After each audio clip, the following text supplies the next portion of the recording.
Channel. और अगर आप मेरे चैनल पे नए हैं, let me give you my introduction. My name is Shubhanshali और मैं प्रोफेशन से टीचर हूँ और पैशन से अभी यूट्यूबर हूँ। Life update. आजकल बच्चों के चल रहे हैं एग्जाम और बच्चे काफी ज्यादा हेक्टिक। Yes, take 2। और आजकल वो काफी ज्यादा तंग चल रहे हैं बेचारे, क्योंकि पढ़ना पड़ रहा है उनको। और हम टीचर्स, मैं आपको हमारा लाइफ अपडेट देती हूँ।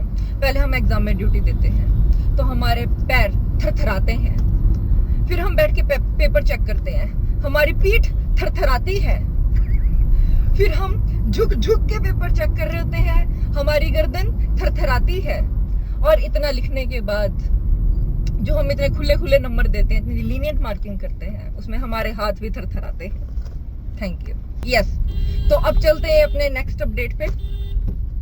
और हमारा नेक्स्ट अपडेट ये बोल रहा है कि जैसे आप लोगों को पता है, अगर नहीं पता है तो बता देती हूँ, हनी भैया की शादी आने वाली है और उसके लिए हम जा रहे हैं घर शगनादा में उनकी शेरवानी की फिटिंग के लिए। और जिन लोगों को नहीं पता घर शगनादा का क्या है, बेसिकली ये जीरकपुर में एक स्टोर है जहाँ पे आप रेंट कर सकते हो लहंगे और शेरवानियाँ। आपको काफी अच्छी वैरायटी मिलेगी, काफी अपनी पसंद की आपको चीज मिल ही जाएगी। बट हाँ, उसके लिए आपको बजट थोड़ा हाई रखना पड़ेगा, क्योंकि आपको जो चीज पसंद आएगी वो 15 से अबव 15,000 होगी, तो इतना बजट आपको रखना ही पड़ेगा। अच्छा है, काफी वैरायटी है। तो अभी हम वहीं जा रहे हैं जीरकपुर। और ट्रैफिक में लग रहा है, ट्रैफिक को देख के कि 1 घंटा तो हमें लग ही जाएगा आराम से। तो अभी पहुंचेंगे, वहां पे जाके फिटिंग देखेंगे और उसके बाद मेरी स्माइल से पता लग रहा है हम जाएंगे मूवी देखने। और जो आपको टाइटल से पता भी लग गया होगा, डीमन स्लेयर, जिसका वेट हम बहुत ज्यादा टाइम से कर रहे हैं। तो चलते हैं, आपको लाइफ अपडेट देते हैं। और ना अभी आने वाली है छुट्टियां 2, है ना।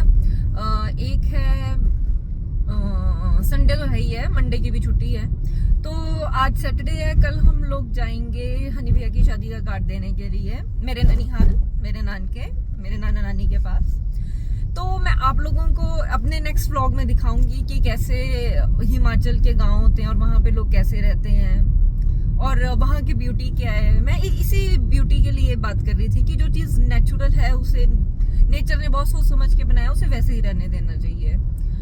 तो हम कोप अप कर लेंगे इस ट्रैफिक के साथ जब तक हमें एक अच्छा प्लेस रहने को मिल रहा है जहाँ पे क्वालिटी ऑफ लाइफ काफी अच्छी है। देखो अब कंटेंट खत्म हो चुका है बोलने का, तो अब हाइपरलैप्स चलेगा। यार मैंने अपने ना लास्ट वीडियो में भी बताया था, यहाँ पे हाइपरलैप्स बना के कोई फ़ायदा नहीं है। बस एक चौक पे चलती है, अगले पे रुक जाती है, फिर चलेगी, फिर रुक जाएगी। बट चलो ऐसा ही, अब क्या करें। और फिर इतना सारा ट्रैफिक क्रॉस करके हम 1 घंटे के बाद पहुँच गए जीरकपुर। और लीजिए, अब हम पहुंच गए हैं घर शगनादा। घर शगनादा में आपको लहंगे से लेके टक्स से लेके शेरवानियाँ सब कुछ मिल जाएगी। तो इनके पास वैरायटी तो काफ़ी ज़्यादा है। अब चलते हैं अंदर। और जब हम यहाँ पे पहुँचे थे तो यहाँ पे बहुत हवा चली थी, अच्छा मौसम था, शाम हो गई थी। यहाँ पे फिर हमने जूते उतार दिए, सबको उतारने पड़ते, और हम चल दिए ग्राउंड फ्लोर की तरफ। तो ग्राउंड फ्लोर में जितना भी मेंस सेक्शन है वो सारा ग्राउंड फ्लोर पे है, तो यहाँ पे आपको बहुत सारे ऑप्शंस मिल जाएंगे। And yes, that's me. Hi everyone. Honey भैया, आपकी शादी होने वाली है, आपको कैसा लग रहा है? उसकी अच्छा लग रहा है।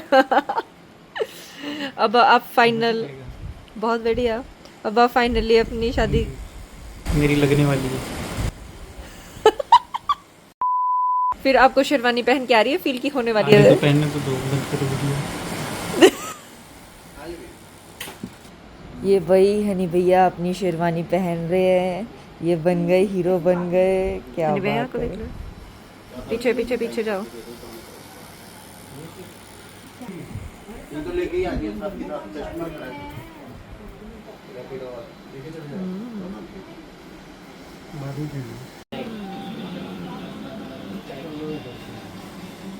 और अब हम चल पड़े हैं ऊपर वाले फ्लोर पे, क्योंकि जितना भी वुमेन्स सेक्शन है वो सारा ऊपर है। तो आपको यहाँ से ब्राइडल लहंगे से लेके पार्टी वेयर लहंगे और बहुत सारी और चीज़ें भी मिल जाएंगी। और फिर वहाँ पे एक ब्राइड की फ़िटिंग चल रही थी, तो हमने वेट किया वहाँ पे, क्योंकि काजल भी अभी आने वाली थी। तो हम अभी आ गए वहाँ से घरशकनादा से, क्योंकि हम बहुत ज़्यादा लेट हो रहे थे और ऑलरेडी 7 हमें बज चुके हैं। शो हमारा 7:50 का है। तो हमने सोचा कि अभी वैसे काजल आने वाली थी, हमने उसके लहंगे का ट्रायल भी देखना था, फिटिंग और ज्वेलरी वगैरह भी देखनी थी, बट हमें इतना टाइम नहीं लगा। अगर मैं बात करूँ घरशकनादा की, तो देखो आपको वहाँ पे ना कपड़े के ऑप्शन बहुत मिल जाएंगे। जैसे वहाँ पे आपको शेरवानियां बहुत सारी मिल जाएगी, लहंगे बहुत सारे मिल जाएंगे, बट आई थिंक उनके पास ज्वेलरी के ज्यादा ऑप्शन नहीं है, और जो भी ज्वेलरी है वो थोड़ी पुरानी जैसी है। तो आई थिंक वो आपको ये क्लेम जरूर करेंगे कि आप हमको इतना प्राइस दो, फिर हम उसमें आपका लहंगा, ज्वेलरी और सब कुछ, 2 दुपट्टे सब आपका इंक्लूड होगा। सेम वैसे ही शेरवानी में भी, कि शेरवानी के साथ आपका जो आपकी पगड़ी होगी और साथ में चुन्नी और गले की जो माला होगी वो इंक्लूड होगा। बट पग के भी उनके पास कुछ ज्यादा ऑप्शन थे नहीं, और ज्वेलरी भी मुझे ऐसा लगा जैसे पुरानी जैसी थी। तो अगर आप यहाँ से कभी लेना चाहें तो उसके लिए आपको थोड़ा मेंटली प्रिपेयर रहना पड़ेगा। हम ना ट्रैफिक में इतना ज्यादा फंसे हुए हैं कि अब मुझे ना थोड़ा डर लग रहा है कि हम कहीं लेट ना हो जाएं। लेट्स सी पहुंच पाएंगे टाइम से कि नहीं पहुंच पाएंगे, बट मैं एक्साइटेड हूँ कि जल्दी पहुंच जाए। यार एक बार ट्रैफिक तो देखो, तब से हम ट्रैफिक में फंसे हुए हैं। The next day. Hello, good morning everyone. तो रात को हम डिमन स्लेयर मूवी देख के आए। मैं आपको अभी पूरी स्टोरी बताऊंगी कि क्या क्या हुआ था रात को हमारे साथ। बट काफ़ी सही मूवी थी। हम मूवी से आए, उसके बाद मेरे कजन्स आए थे, और उनमें से एक जो मेरी कजन है, मतलब एक होता है ना तुम्हारा मासी का कोई बच्चा होता है जिसके साथ तुम्हारी बहुत ज्यादा पड़ती है, और तुम जब भी अपने नानके जाते हो तो तुम उस इंसान के साथ खेलते हो, उसी के साथ बातें करते हो, और वो क्योंकि तुम्हारी सेम उम्र का होता है। तो वो मेरी कजन कंचू है, ठीक है। वो और काजल दोनों आए थे। फिर हमने रात को दोनों की बैचलर्स पार्टी कर ली, काजल और हनी भैया की। फिर करते करते करते और फिर मुझे ऐसा लगा कि हम थोड़ा मी टाइम है, गेट टुगेदर है, और उसमें वैसे वीडियो बनाना सही नहीं रहेगा, तो मैंने कुछ भी शूट नहीं किया।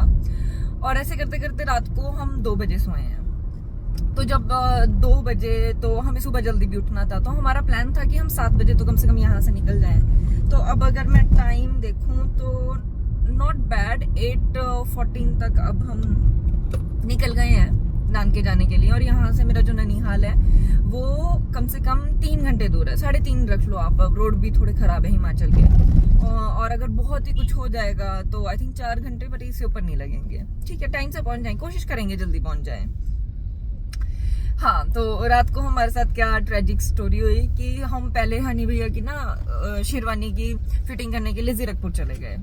और फिर मुझे ऐसा लगा, और हम दोनों को ऐसा लग रहा था कि मूवी की जो टाइमिंग है ना वो 7:50 है, और इंडिया तो इंडिया है, तो हमने सोचा उसमें कौन से टाइम पे कोई मूवी चलती है, तो मतलब 8 तो एड और वो सब ट्रेलर वगैरह चला के वो 8 बजे तक चलाएंगे। और हम 7:30 बजे तक भी ट्रैफिक में ही थे, जीरकपुर में ही थे, और हम मतलब मूवी में कम से कम 15-20 मिनट लेट पहुंचे हैं। और जब हम फटाफट, और ट्रैफिक इतना ज्यादा, कोई यहाँ से आ रहा है, कोई यहाँ से आ रहा है, और ट्रैफिक में एक स्कूटी वाले ने साइड में आगे से बम्पर हमारी ठोक दी। उसके बाद थोड़ा सा आगे चले, आगे राउंड अबाउट हम काट रहे थे, तो वहां पे ना 2 लड़कियां कार चला रही है, उनमें से एक वीडियो बना रही थी, और जो ड्राइविंग सीट पे बैठी थी ना उसने अपनी नजर ऐसे कि वो क्या वीडियो बना रही है ना उसकी तरफ देखा। और वो क्या होता है ना, जब आप ड्राइविंग कर रहे हैं ना तो इन अ स्प्लिट ऑफ सेकंड क्या हो जाए ना तुम्हें पता नहीं है। और उसने जैसे अपनी नजर हटाई ना रोड से और वीडियो की तरफ देखने लगी, और उसके ना बिल्कुल साइड पे हम लोग थे, उसके बिल्कुल साइड पे हम लोग थे, और उसने ना ऐसे देखते देखते, वीडियो देखते देखते ना आंखें घुमाते घुमाते ऐसे अपना स्टीयरिंग कर दिया।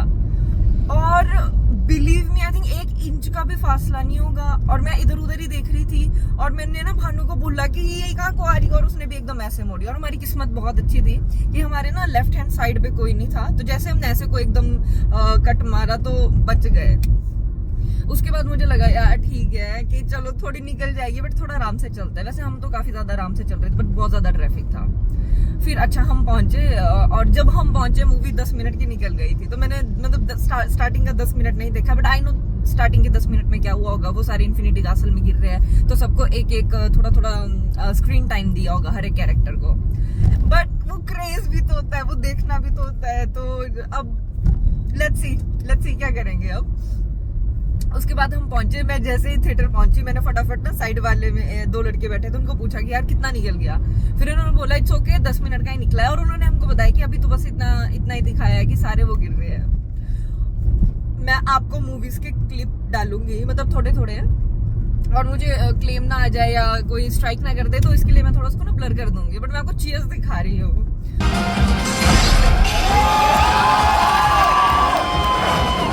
पूरा थिएटर पैक था। जब हमने मूवी कराई ना, तब आई थिंक हम मतलब ऊपर का तो भरा था, मिडल से नीचे सारा खाली था। तो ना मुझे भानु लगा बोलने कि देख देख देख तेरी मूवी का तो शायद क्रेज खत्म हो गया, लोग अब करवा नहीं रहे हैं। मैंने बोला ऐसा हो ही नहीं सकता। हमने कराया, उससे नेक्स्ट डे पे वो भी पूरा सोल्ड आउट था। और हम जब गए तो थिएटर पूरा भरा हुआ है, लोगों में अलग लेवल क्रेज है, क्या हुटिंग चल रही है। तो मजा आ गया, मजा। मतलब मुझे नहीं लगता लास्ट टाइम मुझे इतना ज्यादा मजा किसी और मूवी को देख के आया था जितना मुझे इस मूवी को देख के आया। और आई थिंक क्या होता है ना, कभी कभी ना कुछ मूवीज ऐसी होती है ना जिसको ऑडियंस बना देती है। तो वो ये कुछ उन मूवीज में से थी कि वो ऑडियंस चीयर कर रही है, फुल हुटिंग्स चल रही है हर एक सीन में, सब ऐसे है कि माय गॉड। मतलब बहुत सही लगा मुझे, मूवी बहुत अच्छी थी। अब ना मैंने जो बात नोटिस की, मेरे साइड पे जो लोग बैठे थे ना, या तो वो शायद डिमन स्लेयर के एपिसोड देख के नहीं आए थे, या उन्होंने भी भानु की तरह बस वो सुन लिया था कि ऐसा ऐसा हो रखा है और वो आ गए थे। आज मैंने और भानु ने डिमन स्लेयर मूवी देखने जाना है, जिसकी टिकट्स हम पिछले हफ्ते से बुक करने की कोशिश कर रहे हैं। तो क्योंकि मैं एनीमे देखती हूँ और वो बिल्कुल एनीमे नहीं देखता है, तो मूवी देखने से पहले वो पूरे डिमन स्लेयर का कंक्लूजन देख रहा है कि क्या हुआ था, कैसे हुआ था। तो यूट्यूब पे एक वीडियो लगा दी है जो कि पूरी एक्सप्लेनेशन दे रहा है। What a dedication. ये और भी ज्यादा स्ट्रॉन्ग बनाता है और उसे मूवमेंट ट्रेन में भेज देता है। क्योंकि जब डिमन स्लेयर की फाइट चल रही थी ना, तब वो बहुत एक्साइटेड थे, शूटिंग चल रही है, सीटियां चल रही है, मतलब मस्त चल रहा है सब। बट जैसे उसकी स्टोरी टाइम चलता है ना, तो वो बोलने लगे यार ये फास्ट नहीं हो रहा, कि बहुत स्लो गई मूवी, बहुत स्लो गई। तो अगर आप लोगों ने मूवी नहीं देखी है और आप सिर्फ इस थॉट के साथ जा रहे हो कि इसमें बहुत अच्छी फाइटिंग सीन होंगे, बहुत अच्छा एनिमेशन होगा, तो आप एक हाफ ट्रूथ के साथ जा रहे हो। क्योंकि अगर आपने ना डिमन स्लेयर देखा होगा, अब यहाँ पे ना इतने ज्यादा गड्ढे हैं ना, इतना कैमरा हिल रहा है, बट चलो इट्स ओके। अगर आपने ना डिमन स्लेयर मूवी देखी होगी तो आपको पता होगा उसमें क्या है ना, हर एक कैरेक्टर के साथ एक इमोशन को ना बाउंड किया गया है ना। तो एक हाशिरा क्यों हाशिरा बना होगा, क्यों किसी डिमन ने डिमन चूज करना सही समझा, या वो डिमन बन गया क्योंकि उसके पास ऑप्शन ही नहीं थी। तो ये हर एक डिमन की ना हर एक स्टोरी है। तो उसमें फाइटिंग, लेकिन फाइटिंग सीन के साथ ना एक बैकग्राउंड स्टोरी भी चलती है कि क्या हुआ था, है ना। और एंड में उसको कितना रिग्रेट फील हुआ, वो एंड में वो स्टोरी दिखाते हैं। तो वो वही अकाजे की स्टोरी बता रहे थे। तो अब साइड वाले सारे ऐसे थे यार ये तो बहुत स्लो गई, और मैं ऐसे थी कि जब तक तुम्हें उसकी स्टोरी नहीं पता लगेगी, तुम्हें उस कैरेक्टर के साथ कनेक्टेड कैसे फील होगा, तुम्हें कैसे पता लगेगा कि ऑडियंस इतनी, जो लोग देख के आए हैं, कि वो ऑडियंस इतनी पागल क्यों हो गई अकाजे के एंट्री पे, अकाजा की एंट्री पे वो इतनी ज्यादा क्यों पागल हो गई थी। और उसकी डेथ, मतलब मैं स्पॉइलर नहीं दूंगी इन केस अगर आपने मूवी नहीं देखी है, तो उसकी डेथ क्यों इतनी आइकॉनिक लोगों को लग रही थी। मुझे तो लगी, और मुझे वो कनेक्ट भी फील हुआ क्योंकि उससे पहले उन्होंने वो थोड़ा सा ना स्टोरी दी थी कि हुआ क्या था उसके साथ। तो अगर आप एक इमोशनल टच देखना चाहते हो, गुड फाइटिंग सीन देखना चाहते हो, फुल ऑफ एक्शन, और वो एड्रेलिन आपकी बॉडी में एकदम ऐसे फील हो जाए आपको, तो गो फॉर इट। बट हाँ, सिर्फ फाइट देखने जा रहे हो तो Demon Slayer is not that kind of, है ना, मूवी। वो वैसी सीरीज नहीं है जिसमें सिर्फ फाइट है ना। आप मोस्ट ऑफ एनीमे के साथ ऐसा ही, उसमें फाइटिंग सीन है बट एक कनेक्ट है, इमोशनल कनेक्ट है हर कैरेक्टर के साथ, हर एक कैरेक्टर की अपनी एक स्टोरी है। तो उसके बाद डिमन स्लेयर देख के मैं जैसे बाहर आई ना, हम गए वॉशरूम, ठीक है। और वॉशरूम में जाके मैं देखी, क्योंकि मोस्टली मैं ना पोनी टेल्स ही करती हूँ, मुझे काफी टाइट वाली पोनी टेल्स होती है, मुझे वैसी ही पसंद है। तो जब मैं, बहुत खड्डे आने वाले हैं अब,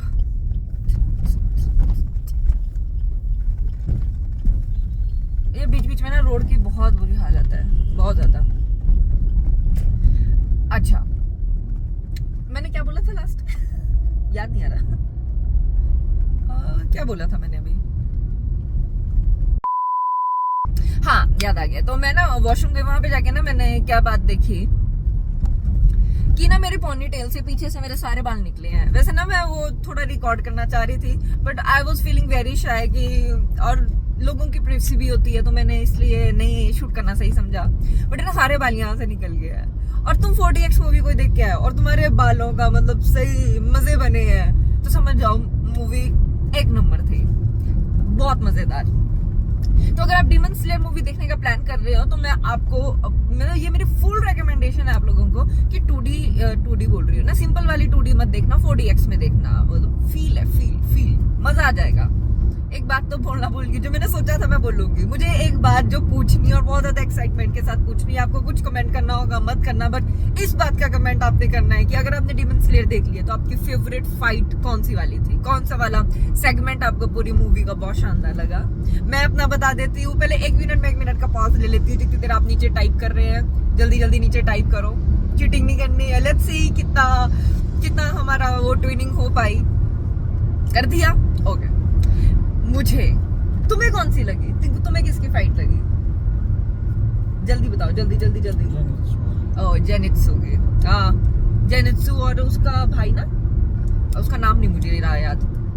मुझे सबसे अच्छी लगी अकाजा और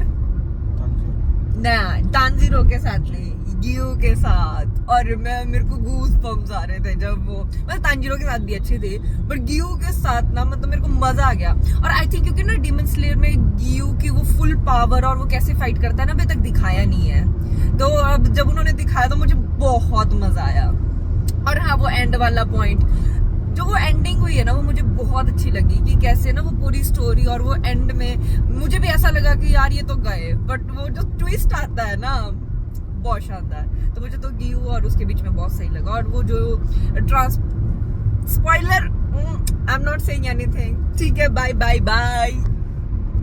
चलो अब मूवी से आगे चलते हैं। अच्छा, मूवी देख के निकले ना, तब 10 साढ़े 10 हो चुके थे, और घर पहुंचते हमको 11 बज गए। 11 पहुंचे तो हमने ऐसा पहले से प्लान बना लिया था कि चलो दोनों की शादी होने वाली है, उससे पहले हम थोड़ा गेट टुगेदर कर लेते हैं। और प्लस हुआ क्या था ना, वो भी अपनी फिटिंग में, काजल भी अपनी फिटिंग में ना बहुत ज्यादा लेट हो गई थी, और उन्होंने आगे जाना था, वो बहुत ज्यादा लेट हो चुके थे। फिर सभी ने यही सही समझा कि वो ना हमारे पास ही रुक जाएं, rather than कि वो वापस घर जा रहे हैं। फिर तो वो बहुत ज्यादा लेट हो जाने थे, मुझे लगता है 12 बजे से पहले पहुंचने थे घर। फिर चलो वो हमने डिसाइड कर लिया, रात को मस्त हमने पार्टी की। और मैं पूरा टाइम ऐसे कि उनो खेल लो, किसी ने उन्होंने खेली। फिर हमने चिट चैट की और काफी कुछ, मतलब मुझे कंचू ने कनाडा के बारे में बताया, क्योंकि वो आई थिंक 4-5 साल पहले ना कनाडा शिफ्ट हो गई थी। तो और जो मैंने उसे सबसे पहला क्वेश्चन पूछा ना, वो यही था कि जो हमें ना रील्स में दिखा रहे हैं कि इतना तुम्हारे साथ डिस्क्रिमिनेशन हो रही है और इतने लोग इतने ज्यादा रेसिस्ट हो गए हैं, तो वो सच है क्या? एंड वो सच है, वो अपने आप बता रही है वो सच है। और वो किसी भी और कंट्री के लोगों के लिए नहीं, सिर्फ इंडिया के लिए है। और इसमें मैं सच में मानती हूँ कि इसमें ना इंडियंस की सच में बहुत बड़ी गलती है, क्योंकि वो सिविक सेंस वाला जो आ रहा है ना आजकल एंगल, वो बिल्कुल सच है। वो बता रही थी सच है, क्योंकि वो एयरपोर्ट रोड पे ना लाइन में लगी है, और उसने बताया ना एक फादर एंड उसका सन था, पंजाबी। सॉरी, हम अभी एयरपोर्ट रोड पे ना, तो मैं एयरपोर्ट रोड बोल दिया, सॉरी। हाँ, एयरपोर्ट की लाइन में खड़े थे ना, तो लगेज की लाइन में खड़े थे। समझ गए, ऑडियंस समझ चुके हैं, समझ गए, वो समझदार लोग हैं। हाँ, तो वो अपने लगेज वाली लाइन में खड़े थे ना, तो वो क्या अपने लाइन में ऐसे खड़े, नहीं लगेज की लाइन में थी, टिकट वाला वो जो करना होता है ना, वो उस टाइम खड़े थे, लाइन में खड़े थे इन शॉर्ट। तो एक बच्चा आया, उसकी ना लाइन काट दी और वो आगे खड़ा हो गया। फिर उसका थोड़ी देर के बाद वो बच्चे ने वो सीट ले ली, और वो उसके पापा भी आ गए, और बाद में उसके पापा ने ना उसको चेयरअप कर रहे हैं कि वाह वाह, मतलब उसको शाबाशी दे रहे हैं कि तूने हमारे लिए सीट बना दी। तो उसने मेरे को बोली कि यार, मतलब मैं ना यही चीजें नोटिस कर रही थी कि यही वो छोटी छोटी चीजें ना जो हमें बहुत ज्यादा गलत है, और जिसके वजह से लोग हमारे साथ ऐसा कर रहे हैं, इंडियंस के साथ ऐसा कर रहे हैं। तो एक बहुत बड़ी गलती इसमें खुद इंडियंस की भी है, क्योंकि आप जब किसी और कंट्री में गए हो, तो वो है ना, वो कहावत है ना, जैसा देश वैसा भेष समझ गया। तो वो बिल्कुल सही है, वो बिल्कुल सही है यार। तुमको वैसा अडेप्ट करना पड़ेगा ना। तुम वहां पे भी जाके गरबा लग जाओ खेलने, वहां पे जाके अपनी रथ यात्रा निकाल दो है, अपनी बारात वहां पे तुम पूरा गली वो जो भी रोड है उसको तुम ब्लॉक कर दो, वो बहुत गलत है। तो वो सही है बात।